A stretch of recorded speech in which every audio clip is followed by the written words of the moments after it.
ब्लाऊजचा गळा पलटी करण्यापेक्षा त्याला गळापट्टी लावली तर ब्लाऊजचा लुक अजूनच खूप सुंदर आणि छान येतो आणि त्याचप्रमाणे ब्लाऊजला आपला मजबूतपणाही येतो आणि ब्लाऊज फिनिशिंगला दिसायलाही छान दिसतो. तर आजच्या व्हिडिओमध्ये मी तुम्हाला तेच सांगणार आहे की सरळ पट्टीमध्ये गळ्याला परफेक्ट फिनिशिंग कशी द्यायची. तर चला बघूया आता पूर्ण डिटेलमध्ये व्हिडिओ. हॅलो नमस्कार मैत्रिणींनो, मी सोनाली स्वागत करते तुमचं आजच्या एका नवीन व्हिडिओमध्ये. बऱ्याच वेळा असं होतं ना, आपल्याला हेवी साईजचा ब्लाऊज असतो, 1 मीटरमध्ये आपल्याला पूर्ण ब्लाऊज बनवायचा असतो, पण गळापट्टीसाठी याच्यासाठी आपल्याला कपडा अजिबात उरत नाही आणि छोटा कपडा असला की आपल्याला ओरेपट्टी काढता येत नाही. ओरेपट्टी म्हणजे आपण जे क्रॉस पायपिंगसाठी काढतो तर ती आपल्याला काढायला कपडा तेवढा जास्त नसतो. तर अशा वेळेस आपण सरळ पट्टीमध्ये सुद्धा एकदम परफेक्ट प्रोफेशनल फिनिशिंग कशी द्यायची ते आजच्या व्हिडिओमध्ये मी तुम्हाला सांगणार आहे. तर इथे बघा, हा 36 साईजचा कटोरी ब्लाऊज आहे. हा ब्लाऊज मी इथं बघा हुक लूक पट्टी लावून इथं तयार करून घेतलेला आहे आणि याचा हुक लूक पट्टी कशी लावायची याचा डिटेल व्हिडिओसुद्धा आपल्या चॅनलवर अपलोड आहे. त्याच्यामुळे तुम्हाला जर हुक लूक पट्टी प्रोफेशनल पद्धतीने कशी लावायची ते जमत नसेल तर तो व्हिडिओ तुम्ही नक्की जाऊन बघा. तर इथे बघा आपली हे दोन्ही पार्ट रेडी आहेत. आता माझ्याकडे सुद्धा जास्त कपडा शिल्लक राहिलेला नव्हता, तर इथे बघा मी असे छोटे छोटे जे आपले अस्तरमधले तुकडे शिल्लक राहिले होते त्याच्यातूनच ह्या पट्ट्या काढून घेतलेल्या आहेत. ते बघा अशा प्रकारे. तर ह्या पट्ट्या सगळ्यात अगोदर आपल्याला अशा एकावर एक ठेवून जोडून घ्यायच्या आहेत.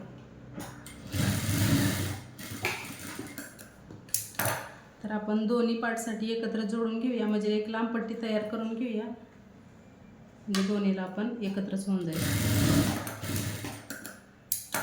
आणि जॉईंट असले तरी देखील एकदम परफेक्ट फिनिशिंग येणार आहे. त्यामुळे व्हिडिओ स्किप करू नका, शेवटपर्यंत नक्की पहा. तर इथे बघा अशी लांब पट्टी मी एक तयार करून घेतली आहे आणि ही बिगिनरसाठी आहे का, त्याच्यामुळे एकदम सोप्या पद्धतीने सांगणार आहे, कुठेही तुम्हाला प्रॉब्लेम येणार नाही असा. तर ही पट्टी आपण फोल्ड केल्याच्यानंतर ही साधारण 1.5 इंचाची पट्टी आहे. आता आपल्याला इथून एक शिलाई मारून घ्यायची आहे.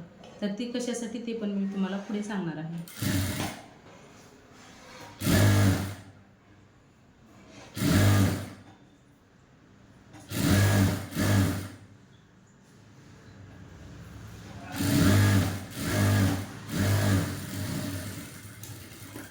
तर इथे बघा मी इथं सरळ शिलाई मारून घेतलेली आहे. तर आता शिलाई कशासाठी मारून घेतली, कारण ही जी पट्टी असते ती आपली एकदम सरळ नसते आणि आपण जोडताना जर आपण डायरेक्ट जोडायला गेलो तर ही दोन्ही पाट आपण असे एकत्र पकडून जोडायला लागतो. मग इकडं बघा थोडेशा अशा चुन्या वगैरे येतात, त्याच्यासाठी ही शिलाई मारणे गरजेचं आहे. त्याच्यानंतर शिलाई मारल्याच्या नंतर इथे बाहेरचा जो एक्स्ट्राचा कपडा आहे ना तो कट करायचा आहे. आपल्याला जास्त कपडा ठेवायचा नाही, फक्त एक लाईन एवढाच आपल्याला इथे कपडा ठेवायचा आहे, बाकीचा कपडा कट करून टाकायचा.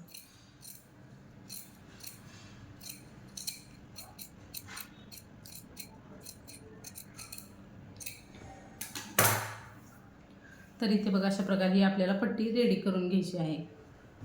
त्याच्यानंतर आता आपल्याला इथं पट्टी लावायची आहे. तर इथे पट्टी लावताना इथे बघा अशा प्रकारे पट्टी ठेवायची आणि इथं 1/2 इंच मार्जिन सोडून आपल्याला इथं पूर्ण गळ्याला शिलाई मारायची. आता पूर्ण गळ्याला शिलाई मारताना आपल्याला इथं छोट्या छोट्या प्लेट्स घ्यायला लागते. ते कुठे कुठे घ्यायचे ते मी तुम्हाला सांगते.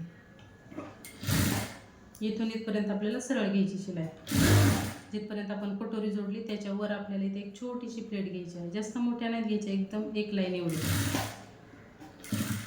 आणि जसा राऊंड भाग आहे तसंच आपल्याला गोल फिरवा जायचं. त्याच्यानंतर थोडंसं पुढं आल्यानंतर इथे एक प्लेट घ्यायची आणि अजून खाली 1 इंचाच्या अंतरावर आणखी एक प्लेट घ्यायची. त्याच्यानंतर अर्धा इंच कपडा सोडायचा आणि बाकीचा एक्स्ट्राचा कट करून घ्यायचा. तर बघू शकता 1 2 3 अशा 3 प्लेट द्यायच्या.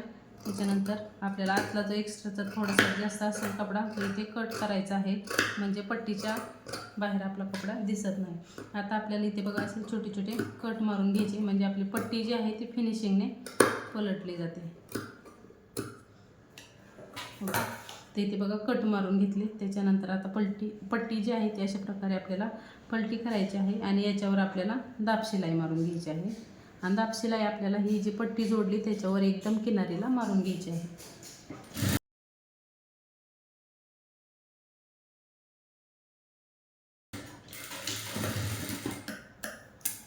बघा दाब शिलाई मारून घेतली, बघू शकता.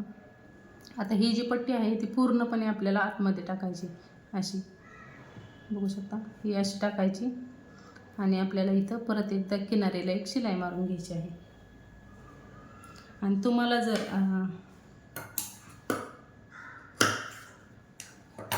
ही पूर्ण पट्टी आतल्या साईडला टाकायची आणि शिलाई मारून घ्यायची.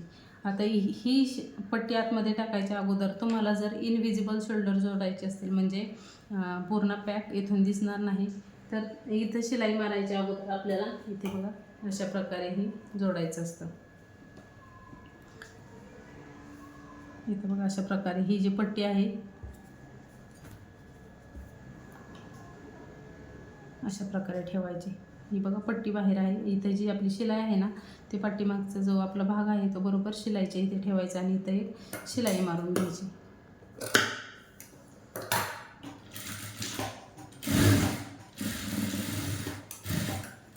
त्याच्यानंतर बघा ही जी पट्टी आहे ती आतल्या साईडला टाकायची.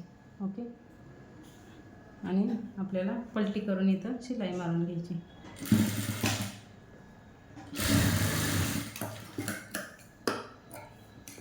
तर इथे बघा आहे त्या शिलाईवर आपण शिलाई मारून घेतली. आता त्याच्यानंतर इथे बघा हा जो सरळ असं ओपन करायचं आणि त्याच्यानंतर इथे बघा आता आपल्याला इथं किनारीला शिलाई मारून घ्यायची.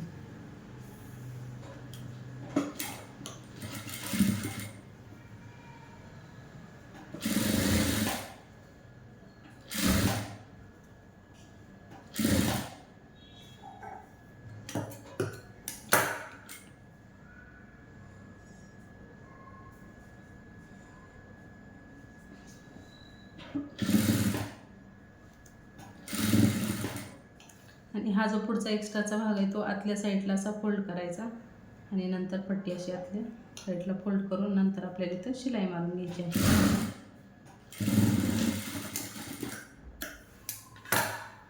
तर बघू शकता एकदम परफेक्ट फिनिशिंगने गळासुद्धा एकदम परफेक्ट असा गोल आलेला आहे आणि शोल्डर पण आता तुम्हाला दाखवते मी किती फिनिशिंगमध्ये आपला इथं जोडला गेलेला आहे.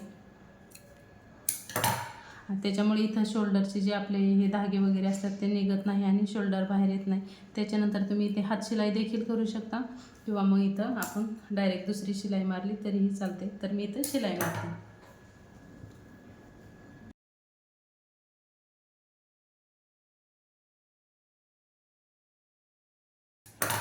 बघू शकता एकदम परफेक्ट फिनिशिंगमध्ये इथं पट्टी लागून तयार झालेली आहे आणि कुणी म्हणणार सुद्धा नाही की सरळ पट्टीमध्ये आपण एवढी फिनिशिंग छान दिलेली आहे. बघू शकता खूपच सुंदर अशी फिनिशिंग आलेली आहे दोन्ही साईडने बघा.